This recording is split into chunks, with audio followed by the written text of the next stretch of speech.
નમસ્કાર મિત્રો, સત્ય સનાતન વ્યસન મુક્તિ અભિયાનમાં જે આપણે એક નવી મુહિમ અત્યારે હાથ ધરી છે. આ શિયાળાના દિવસોમાં ભગવાનને જ્યાં ત્યાં રઝળતા રખડતા લોકો મૂકી જાય છે.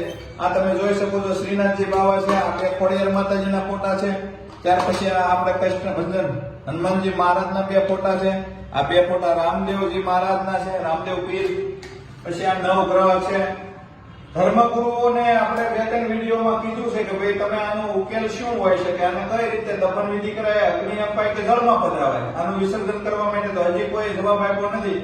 ટૂંકમાં બધા ભગવાનના મોટા મોટા ટ્રસ્ટો ચાલે છે, પણ છતાંય લોકો આની વિશે કઈ બોલવા તૈયાર નથી. આ માતાજીનો ફોટો છે. ત્યાર પછી આ જેના રોમમાં અણુસરમાં બ્રહ્માંડો ઉડે એવા સર્વોપરી ઘનશ્યામ મહારાજ છે, એને પણ લોકોએ રોડે રખડતા મૂકી દીધા. ત્યાર પછી આ કરજાળાના શેલકાંઠાના હનુમાનજી મહારાજ છે. આ લક્ષ્મીજીને લોકો દોડા દોડ ગોતી રહ્યા છે. લક્ષ્મીજી પણ આપણને રોડ ઉપરથી મળ્યા છે, ઝાડવાના કોટા ઉપર જ્યાં ત્યાં લોકો મૂકી જાય છે. આ સાંઈ બાબા છે, આ અમરેલીના દ્વારકેશ લાલજી બાબાશ્રી છે, આ વૈષ્ણવ આચાર્ય.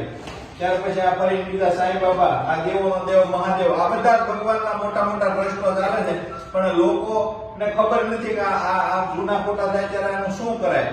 તો ધર્મગુરુઓ એને નહીં કહેતા હોય કે આ જૂના થાય છે, આ કૃષ્ણ કન્યા છે, આ પાછો વલ્લભ કુળ આખો તમે જોઈ શકો છો, અમરેલીના બાવાશ્રી ધર્મગુરુ.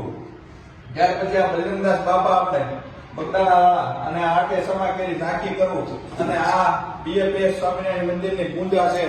આ કોઈ કે આ ફોટો અને આખી પૂજા તમે આ જોઈ શકો છો. શાસ્ત્રીજી મહારાજ, યોગીજી મહારાજ, આ ગુણાતીતાનંદ સ્વામીના પ્રમુખ સ્વામી, આ યોગીજી બાપા અને શિક્ષાપત્રી વગેરે વગેરે લોકો બધું મૂકી ગયા છે. મારું કહેવાનું એટલું છે કે ધર્મગુરુઓ, તમે કથાના માધ્યમથી કે તમે ક્યાંય પણ લોકોને એવો સંદેશો આપો કે આ બધું પુરાતની થાય, જૂનું થાય, તમારે ન જોતું હોય તો આને ક્યાં મૂકવા જવાય, આનું વિસર્જન કેવી રીતે કરાય, આવું કઈક માર્ગદર્શન આપો. તમે ખાલી લોકો આપણને પૂછે ને પૈસા કેમ આપે એની ઉપર દ્રષ્ટિ ન રાખો, પણ ફક્ત ને ફક્ત આવી પણ માહિતી કઈક આપો. તમે કથાના વક્તાઓને પણ મારી વિનંતી છે કે આ આપણા ભગવાન છે, આ સનાતન ધર્મની આ હાનિ પહોંચે છે, અને આપણે શું કરી રહ્યા છીએ, કયા માર્ગે જઈ રહ્યા છીએ. દુઃખી તો આના કારણે તો નથી ને.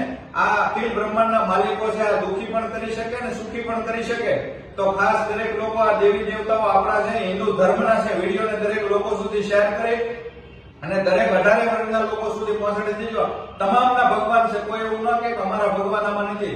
લોકોને બિનજરૂરી થાય ઘરમાં અથવા તો સુખ સંપત્તિ વધે ત્યારે લોકો આને બેફામ ગમે ત્યાં મૂકીને વ્યાજ હતા, પણ એને ખબર નથી લોકોને કે આનું શું કરાય. એના કારણે લોકો અલગ અલગ જગ્યાએ મૂકી આવતા હોય. પણ એ સાચું માર્ગદર્શન ધર્મના પ્લેટફોર્મ પરથી ધર્મગુરુઓ, સાધુ સંતો પાસેથી મળવું જોઈએ.